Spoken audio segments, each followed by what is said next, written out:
Economic importance क्या है protozoa की, यानी कि ह्यूमन के लिए ये क्या कैसे इम्पोर्टेंट है। ठीक है, ये यूनिसेल्युलर माइक्रोस्कोपिक, ये तो हमने देख लिया, वाटर में, सॉइल में, एयर में या फिर बॉडी ऑफ प्लांट एनिमल में कहीं पर भी मिल सकता है। ये यूजफुल भी होता है, हार्मफुल भी होता है, ये याद रखें, है ना। Useful species greater in number than harmful species, ये भी याद रखें कि हम बोलते हैं ये प्रोटोजोआ की डिजीज है, प्रोटोजोआ हार्मफुल है, बट जो नंबर ऑफ स्पीसीज बेनिफिट कर रही है या फिर यूजफुल है वो ज्यादा है नंबर में देन द हार्मफुल। ये याद रखिए, हमारे आसपास जितने भी लोग दिखते हैं, जो भी लोग दिखते हैं, बट हम नेगेटिव चीज को ज्यादा हमारे फोकस होता है, क्योंकि हार्म छोटा सा भी है तो वो बड़ा ही है ना। तो इसीलिए हम हार्मफुल चीजों पे ज्यादा फोकस करते हैं, तो हमको लगता है हार्मफुल चीजें या नेगेटिव लोग हमारे सराउंडिंग में, नेगेटिव चीजें ज्यादा है, ऐसा नहीं है। तो यूजफुल प्रोटोजोआ कैसे है, क्या क्या है, वो सब देखते हैं। कैसे हेल्प करते हैं, यूजफुल कैसे हैं, हेल्पफुल है सैनिटाइजेशन के अंदर। होलोजोइक प्रोटोजोआ जो फीड करते हैं प्यूट्रीफाइंग बैक्टीरिया पे, बहुत सारे ऐसे बैक्टीरिया है जो हमको नहीं चाहिए हमारी लाइफ में या सराउंडिंग में, उनको वो फीड करते हैं। प्यूरिफिकेशन ऑफ वाटर इनडायरेक्टली, तो इससे क्या होगा, प्यूरिफिकेशन हो रहा है, सॉरी, वाटर को जो प्यूट्रिफिकेशन बैक्टीरिया जो गंदे पानी में रहते हैं या फिर पानी को गंदा करते हैं, उनको ये प्रोटोजोआ खा जाते हैं। तो हमारा वाटर क्या है, इनडायरेक्टली क्लियर हो रहा है प्रोटोजोआ से। ये सैनिटरी बेटरमेंट, मतलब हमारे आसपास के एरिया को सैनिटाइज करने में हेल्प करता है, ड्रिंकिंग वाटर को सेफ रखने में हेल्प करता है। Planktonic protozoa as a food, कैसे, प्रोटोजोआ सी में प्लैंकटन है, उनको as a food source directly indirectly use करता है। तो first link in ocean food chain, यानी कि फर्स्ट क्या है, ये फर्स्ट कंज्यूमर है, प्रोड्यूसर के बाद फर्स्ट कंज्यूमर है। Clams and young fish feed on, और ये क्या कर रहा है, फूड बन रहा है, जो क्लैम्स है और छोटी फिशेस है उनको। एक्वेटिक इंसेक्ट लार्वी को फीड कर सकता है, स्मॉल क्रस्टेशियन को भी फीड कर सकता है और वर्म्स को भी फीड कर सकता है। And these organism feed on protozoa, और ये खुद ऑर्गेनिज्म भी प्रोटोजोआ को खाते हैं, उस पर फीड करते हैं। और यदि प्रोटोजोआ इनसे बड़े हैं तो वो इनको फीड करते हैं, बट ऐसा होता नहीं है। मोस्टली ये बैक्टीरिया या छोटे बहुत ही, ये खुद माइक्रो ऑर्गेनिज्म है, यानी कि माइक्रोस्कोप से दिखते हैं, तो ये उससे भी छोटे एनिमल को खा पाएंगे। तो इन सब के लिए, एक्वेटिक लार्वी है इंसेक्ट के, क्रस्टेशियन है, वर्म्स है, इनके लिए ये फूड एज ए फूड काम करता है। Protozoan indirectly become food for fish, clamp, other animal और ह्यूमन के लिए भी इनडायरेक्टली, है ना। सिम्बायोटिक प्रोटोजोआ क्या होते हैं, सम प्रोटोजोआ लिव सिम्बायोटिक रिलेशन में, बेनिफिशियल फॉर बोथ पार्टनर, यानी कि किसी और एनिमल के साथ रह के उसको भी बेनिफिट करते हैं, खुद का भी बेनिफिट होता है, ऐसे रहते हैं। और सेपरेशन में cause death of the both, और दोनों यदि अलग कर दिया जाए तो दोनों ही मर जाए, इस टाइप के। Intestinal flagellates of termites and wood roaches, मतलब टर्माइट और वो एनिमल जो वुड को खाते हैं, उनके इंटेस्टाइन में ये प्रेजेंट होते हैं। वो कौन से होते हैं, ये जो फ्लैजिला वाले, फ्लैजिलर ग्रुप के हैं वो एनिमल है, उसमें भी मोस्टली होते हैं ट्राइकोनिम्फा एंड कोलोनिम्फा। ट्राइकोनिम्फा और कोलोनिम्फा ये एनिमल है जो इंटेस्टाइन में रहते हैं, टर्माइट या फिर वुड को खाने वाले जो भी छोटे एनिमल है। क्लेवलैंड एक साइंटिस्ट है, उनके according flagellate are essential for host जो भी होस्ट बॉडी में ये रहते हैं उनके लिए जो फ्लैजिलेट वाला ग्रुप जो भी रहता है वो असेंशियल होता है। ये डाइजेशन में हेल्प करता है सेल्यूलोज के, ये वाला है ना, ये सेल्यूलोज जो वुड खा रहे हैं ये टर्माइट और ये जो भी है, तो वुड में क्या है, सेल्यूलोज है, वो सेल्यूलोज को डाइजेस्ट करने में हेल्प कर रहा है। सेल्यूलोज को सोल्यूबल ग्लाइकोजन सब्सटेंस में कन्वर्ट करते हैं और ये होस्ट और प्रोटोजोआ दोनों के लिए हेल्पफुल होता है। Oceanic ooze and fossil protozoans. Skeleton of dead pelagic protozoans sink the bottom of the sea. यानी कि पेलेजिक जो सरफेस पे प्रोटोजोआ रहते हैं और उनके स्केलेटन है, बहुत सारे ऐसे हैं जिनके हार्ड कवरिंग है या फिर अंदर के पार्ट में हार्ड स्केलेटन है, तो वो सब जैसे जैसे मरते हैं तो उनके जो है वो नीचे समुंदर के बॉटम पे जाके क्या हो जाते हैं, सेटल हो जाते हैं। तो फॉर्म इससे क्या होता है, सॉफ्ट मड और ओशन ऊज फॉर्म होता है, उसी को ओशन ऊज बोलते हैं। ऐसे लगता है ये नीचे बहुत सारे बारिश हो रही हो स्केलेटन की, जब ये मर रहे होते हैं कंटिन्यूस बहुत ज्यादा नंबर में, तो ये सब ड्रॉपलेट के फॉर्म में नीचे चले जा रहे होते हैं हर एनी टाइम, है ना। इम्पोर्टेंट प्रोटोजोन इसके लिए जो ऊज फॉर्म करते हैं वो है फोरा एमिनीफेरा, रेडियोलेरिया एंड हेलियोजोआ, ये याद रखे नाम। कंपोजिशन क्या है स्केलेटन का इनके, सिलिका और कैल्शियम कार्बोनेट। यूजफुल क्यों है, ये फिल्टरिंग एजेंट, यानी कि ये जब जा रहे होते हैं तो अपने साथ और कचरा भी साथ में लेके जाते हैं, नीचे सेटल डाउन कर देते हैं। एब्रेसाइव, चॉक एंड बिल्डिंग स्टोन, ये सब चीजें फॉर्म करते हैं, है ना। तो एब्रेसिव्स जो पॉलिश करने के काम आते हैं, चॉक जो लिखने के काम आते हैं, बिल्डिंग स्टोन जो बिल्डिंग बनाने में काम आते हैं, तो ये सब फॉर्म करने में वो हेल्प करते हैं। Important example है white chalk cliffs of Dover composed mainly of fossil foraminifera। ये जो है ये foraminifera के फॉसिल से बना होता है। Stone bed of Paris, Chiara, there composed mainly of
तो जो ये white chalk Cliff of Dover, यानी कि व्हाइट व्हाइट चट्टानें दिखती है समुद्र में दूर से, ऐसे लगता है बर्फ जमी हो, बट बर्फ नहीं होती है, वो ये फॉसिल फॉर्म एमिनीफेरा के फॉसिल होते हैं।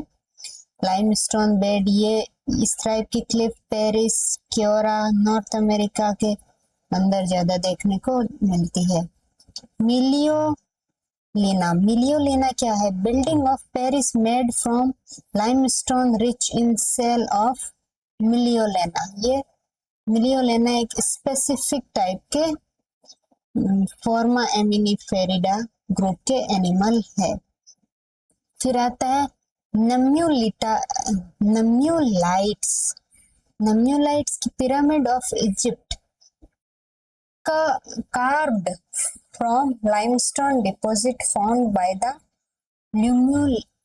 न्यूम्यूलाइट्स के जो डिपॉजिट हैं उनसे इनके कार्व, इजिप्ट के जो कार्व यानी कि ये लाइमस्टोन वहां पे जो यूज हुआ है वो इस एनिमल के कंपोजिशन से बना है।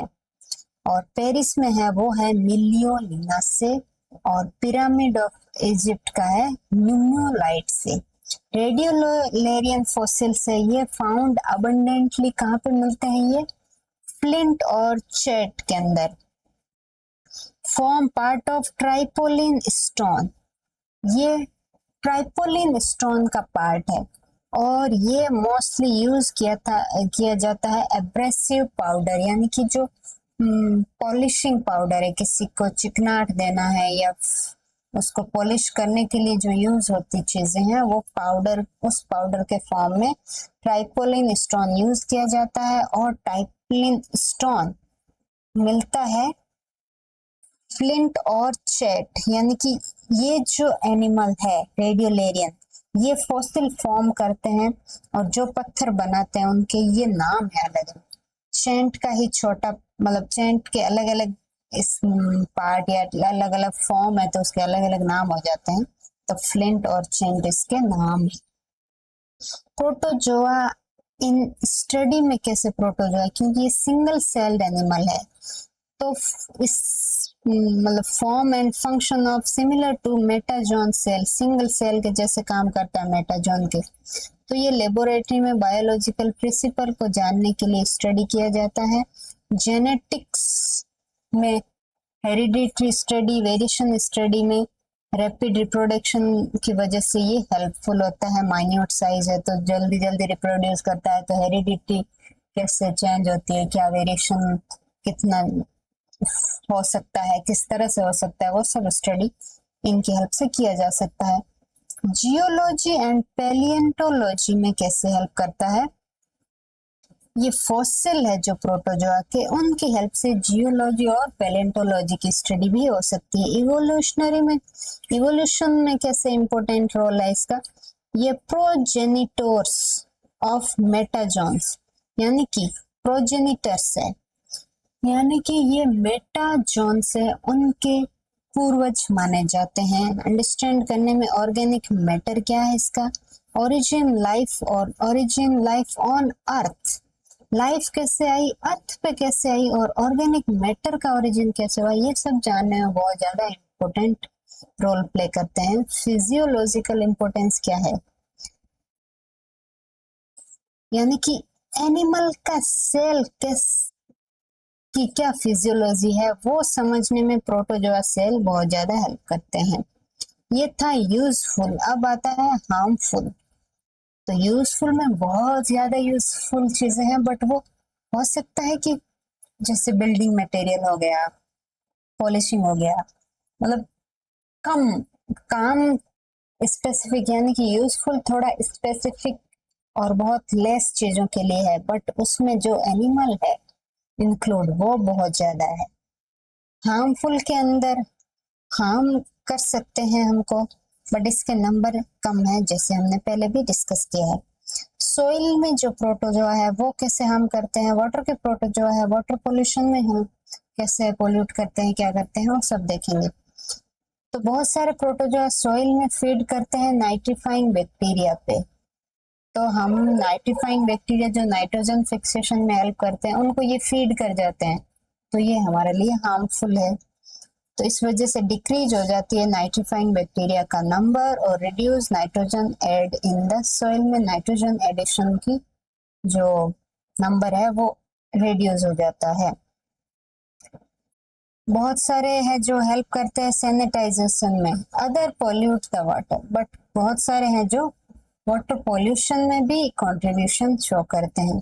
प्रोटोजोआ ऑफ फिकल ओरिजिन, जो फिकल से निकलते हैं, तो वो क्या करते हैं, वो क्या करते हैं, वाटर को कंटामिनेट करते हैं, जो आगे और कोई पिएगा तो उसको वो फिकल की हेल्प से वो क्या हो जाएगा, ट्रांसफर हो गया, कंटामिनेट हो गया वाटर में, और अब कोई भी पिएगा तो उसके अंदर आ जाएगा और डिजीज कोज करेगा। फ्री लिविंग के एग्जाम्पल में आता है यूरोग्लिनोप्सिस, यूरोग्लिनोप्सिस फ्री लिविंग प्रोटोजोआ है, और ये हार्मफुल इफेक्ट कैसे शो करता है, एरोमेटिक और ऑयली सिक्रेशन करता है, तो पानी के अंदर ऑयली सब्सटेंस सिक्रेट होने की वजह से वहां पे ऑब्जेक्शनल ऑर्डर, गंदी। एरोमेटिक है तो एरोमेटिक चीजें क्या होता है, ऑर्डर प्रोड्यूस करते हैं।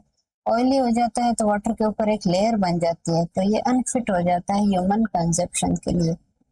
रेड टाइड फॉर्म करने वाला जो बायोल्यूमिनेसेंट डाइनोफ्लेजिलेट्स है, वो उसकी वजह से रेड टाइड यानी अलग अलग कलर की टाई बनती है, मतलब कि अलग अलग वाटर का कलर देखने को मिलता है। नॉक्टिलुका इसका एक एग्जाम्पल है, जिम्नोडाइनियम इसका दूसरा एग्जाम्पल, तीसरा है गोनियोलेक्स। Gonyaulax, नॉक्टिलुका, जिम्नोडीनी जिम्नोडाइनियम and Gonyaulax. ये क्या है, बायोल्यूमिनेसेंट फेमस डाइनोफ्लेजिलेट प्रोटोजोन्स है। ये इफेक्ट करता है, मल्टीप्लाई करते हैं रैपिडली सी के अंदर बहुत ज्यादा, और वाटर को रेड कलर या कोई भी और कलर देते हैं। इस फिनोमिना को बोलते हैं ब्लूमिंग, कॉज रेड टाइज। तो इनका नंबर ज्यादा होने की वजह से भी कलर चेंज हो जाता है, और कुछ कुछ है बायोल्यूमिनेसेंट की वजह से कलर शो होता है। हार्मफुल रिजल्ट क्या है, ये फाउल ऑर्डर प्रोड्यूस करते हैं, गंदी ऑर्डर प्रोड्यूस करते हैं सी वाटर में, फिशेस को मार सकते हैं, पॉइजन हो जाते हैं एडेबल मोलस्क जो भी हम खाते हैं ह्यूमन, उनको ये पॉइजन कर देता है। जो हम खाएंगे तो हमारे अंदर क्या हो सकती है, डिजीज हो सकती है, या हम बीमार पड़ सकते हैं, पॉइजन मर सकते हैं। तो इनमें से जो एडेबल मोलस्क है वो है clams, oyster and mussels. Then unfit हो जाते हैं ये ह्यूमन कंजप्शन के लिए। पैथोजेनिक प्रोटोजोआ, ये तो ऐसे बाहर फ्री लिविंग है और ऐसे डिजीज कोज कर रहे हैं, बट एक पैथोजेनिक है जो डिजीज कोज होती है प्रोटोजोआ से, उसको पैथोजेनिक प्रोटोजोआ बोलते हैं। ह्यूमन या कोई भी एनिमल में कोज हो सकता है, ऑल क्लास ऑफ। और ये पैथोजेनिक एक्टिविटी सारी जो प्रोटोजोआ की क्लास है, सब में कोई ना कोई ऐसा एनिमल होगा जो पैथोजेनिसिटी दिखा सकता है। तो सार्कोडेंस में पैथोजेनिसिटी कैसे होता है, ये इंपॉर्टेंट जेनेरा है ना। इसके इंपॉर्टेंट जेनेरा है entamoeba and endamoeba. Entamoeba endamoeba, दो एमीबा है। इंपॉर्टेंट स्पीसीज इसकी है एंट एमीबी हिस्टोलाइटिका और एंट एमीबी इन्वेडेंट्स है ना, इसकी एंट एमीबा की है वो। तो कोज एमीबिक डाइसेंट्री या फिर amoebiasis in human, 60 to 70 Indian population इससे इफेक्ट होती है। क्लोन ऑफ रेप्टाइल, ये रेप्टाइल में होता है और रेप्टिलियन एमीबियसिस बोलते हैं इसको, और ये है एमीबियटिक डाइसेंट्री या फिर amoebiasis in human, histolytica in human, invading in reptile. Pathogenic flagellates, ये पैथोजेनिक कौन सा था, सॉरी ये पैथोजेनिक सार्कोडेंस था। अब आता है फ्लैजिलेट, इंपोर्टेंट जेनेरा इसके हैं लेशमानिया, ट्रिपेनोसोमास, हिस्टोमोनास, ट्राइकोमोनास एंड जियार्डिया। कितने हैं ये, 1 2 3 4 5, ये 5 है जो किस ग्रुप के हैं, फ्लैजिलेटा के हैं। तो इनके अंदर जो स्पीसीज है लेशमानिया की स्पीसीज कौन कौन से, एक लेशमानिया डोनोवेनी है, लेशमानिया ट्रोपिका है, लेशमानिया ब्राजीलियनेसिस, 3 है इसके अंदर। डोनोवेनी ये काला आजार के लिए है जो इफेक्ट करता है स्प्लिन और लीवर को। ट्रोपिका है, ये कॉज करता है क्यूटेनियस लिशमानियासिस, क्यूटेनियस जो लेयर है उसके अंदर। और ये ब्राजीलियनेसिस ये इन्फेक्ट करता है नेजोफेरिंग्स और स्किन लेजन को, स्किन निकलती रहती है या फिर अपने जो नेजल फेरिंग्स वाला एरिया, उसको इफेक्ट करता है। ये ट्रांसमिशन कैसे होता है? ये सैंड फ्लाई के थ्रू ट्रांसमिट होता है। फिलोबोटमस जिसका एग्जाम्पल है, फिलोबोटमस जिसका साइंटिफिक नेम है सैंड फ्लाई। ट्रिपेनोसोमा स्पीसीज कौन कौन सी है? ट्रिपेनोसोमा में है ट्रिपेनोसोमा गेमेबियंसिस, सॉरी गेमेबियंस। ये फेटल होता है, अफ्रीकन स्लीपिंग सिकनेस कॉज करता है। गेमेबियंस की फेटल डिजीज है ये, स्लीपिंग सिकनेस। और कौन कौन सी स्पीसीज पैथोजेनिक है? यह है रोडेंसियंस क्रूजी, इक्विपर्डम इवेंसी ब्रूसी। तो ये नाम बहुत डिफिकल्ट नहीं है, बट मेरी जुबान है वो अटक जाती है, तो थोड़ा सा माफी चाहते हैं इसके लिए, है ना। दोबारा बोल देते हैं हम, रोडेंसियंस क्रूजी, इक्विपेरिडम इवेंसी एंड ब्रूसी, ट्रिपेनोसोमा। अब है हिस्टोमोनास। हिस्टोमोनास के भी अलग अलग स्पीसीज है। हिस्टोमोनास मेली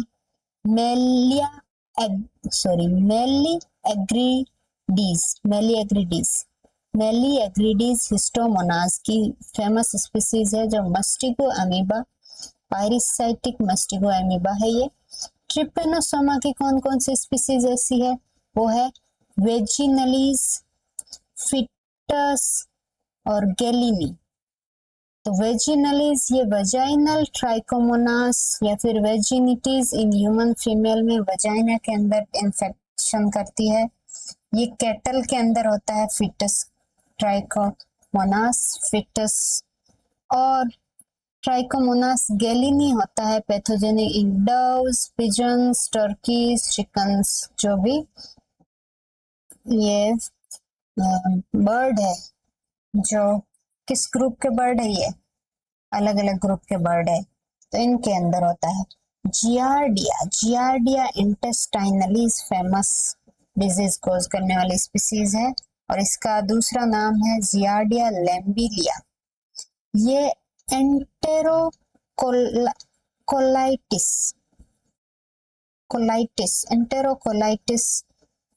कॉज करती है ह्यूमन के अंदर, enterocolitis by the Giardia intestinalis. Pathogenic sporozoans. तो पैथोजेनिक सबसे पहले क्या था? पैथोजेनिक पहले वाला था हमारा, सॉरी क्या नाम था, सार्कोडिनी, है ना, सार्कोडिनी था। और दूसरा था फ्लैजिलेट, है ना। और ये तीसरा आ गया अभी स्पोरोजोन्स। तो स्पोरोजोन के तो most of the animal parasite ही होता है, एक्सक्लूसिवली पैरासाइट है। मोस्टली इसमें पैरासाइटिक है, बट हार्मलेस है, इतना हार्मफुल नहीं होते जितने ये वाले हार्मफुल थे, फ्लैजिलेट वाले। और सम जेनेरा कंटेंट पैथोजेनिक स्पीसीज, कुछ जेनेरा है वो पैथोजेनिक और हार्मफुल है। तो इसमें इंपॉर्टेंट जेनेरा है प्लाज्मोडियम का, इमेरिया का, आइसोस्पोरा का और बेबिसिया का। प्लाज्मोडियम की स्पीसीज है जो मलेरिया कोज करती है, ह्यूमन मलेरिया। तो इसकी कौन कौन सी स्पीसीज है? Plasmodium vivax, Plasmodium malaria, oval, फेल्सिपेरम। तो ये है मलेरिया कॉज करने वाले, और उसके अलावा ये ह्यूमन मलेरिया कॉज करते हैं। कुछ है जो मलेरिया पैरासाइट है बट ह्यूमन में नहीं है, जैसे सिनोमोलजी, ये मंकी के अंदर है। बेरगी, ये ट्री रेट है, उनके अंदर है। और गैलेनेशियम है जंगली फाउल के अंदर। इमेरिया स्पीसीज जो कोक्सीडियोसिस कोज करती है, ये चिकन के अंदर कोज करने वाली जो कोक्सीडियोसिस डिजीज है वो इमेरिया टिनेला। और इमेरिया माइटिस, और रेबिट के अंदर है माग्ना और स्टीडी, स्काइडी या स्टीडी। अदर स्पीसीज है जैसे कैनीज डॉग में करती है, फेलिना कैट में करती है, बॉबीज कैटल में करती है, और इंट्रिकाटा ये फिश और गोट के अंदर होता है डिसीज कॉज करने वाला। आइसोस्पोरा ये इंटेस्टाइनल पैरासाइट है ह्यूमन और बाकी एनिमल के। तो इसकी स्पीसीज कौन कौन सी है? आइसोस्पोरा फोमिनीज, आइसोस्पोरा फेलिस, आइसोस्पोरा बेगेमिना और आइसोस्पोरा रिवोल्टा। इसके फीचर क्या है? ये इन्फेक्ट करती है कैट और डॉग्स को, और ये म्यूकस मेम्ब्रेन है इलियम। इलियम कहाँ पे होता है? इलियम होता है स्मॉल इंटेस्टाइन के अंदर, है ना, वहां पे ये कॉज, म्यूकस मेम्ब्रेन है वहां पे ये कॉज करता है। ट्रांसमिशन थ्रू सिलेंड्रिकल oocytes, इसका जो ट्रांसमिशन स्टेज है वो oocyte वाला है, और oocyte का शेप होता है सिलेंड्रिकल। अब आती है बेबेशिया की स्पीसीज जो इंट्रा इरिथ्रोसाइटिक पैरासाइट है, यानी कि वर्टिब्रेट, यानी हम भी वर्टिब्रेट में आते हैं, बाकी बर्ड फिश ये भी वर्टिब्रेट में आते हैं। तो इन सब में ये क्या है? इंट्रा इरिथ्रोसाइटिक, यानी कि आरबीसी सेल है उसके अंदर, उस सेल के अंदर पैरासाइटिक होती है। बेबेशिया बिगेमिना ये कॉज करती है ग्लोबिन यूरिक फीवर, यानी कि हीमोग्लोबिन के अंदर यूरिक एसिड बढ़ा देती है, पता नहीं ऐसा यूरिक नाम है ना, ये इस टाइप का फीवर कॉज करती है। रेड वाटर फीवर कॉज करती है, टेक्सास फीवर कॉज करती है। अदर स्पीसीज इसकी है बेबिशिया इक्की, हॉर्स के अंदर डिजीज कॉज करेगी। बेबिशिया रोधियानी ये रोडेंट्स के अंदर होती है। फेलिस कैट के अंदर करती है। मोटासी गोट्स के अंदर करती है। इफेक्ट क्या कॉज होते हैं? मैलिग्नेटेड ज्वेंडिस, यानी कि ऐसा ज्वेंडिस होता है, क्या होता है? पीलिया, वो पीलिया जो मैलिग्नेटेड है, यानी कि कभी खत्म नहीं होने वाला। एनीमिया कॉज कर सकती है, फीवर कॉज कर सकती है। पैथोजेनिक सीलिएट्स कौन कौन से हैं? तो ये चौथा क्लास है इसका, मतलब ग्रुप है। बेलेंटिडियम कोली, इसका फेमस एग्जांपल सीलिएट का ये है। बेलेंटिडियम कोली ओनली इम्पोर्टेंट पैथोजेनिक सीलिएट है, बाकी कोई सीलिया पैथोजेनिक नहीं है। ये एक है जो ह्यूमन के इंटेस्टाइन में मिलता है, और या फिर फ्रॉग के इंटेस्टाइन में भी मिल सकता है, और वहां पे डिजीज कॉज करता है। अब है पैरासिटिज्म इन प्रोटोजोआ। प्रोटोजोआ के अंदर पैरासिटिज्म, ये देखेंगे हम नेक्स्ट क्लास के अंदर क्या है, ये बहुत इंटरेस्टिंग होने वाला है।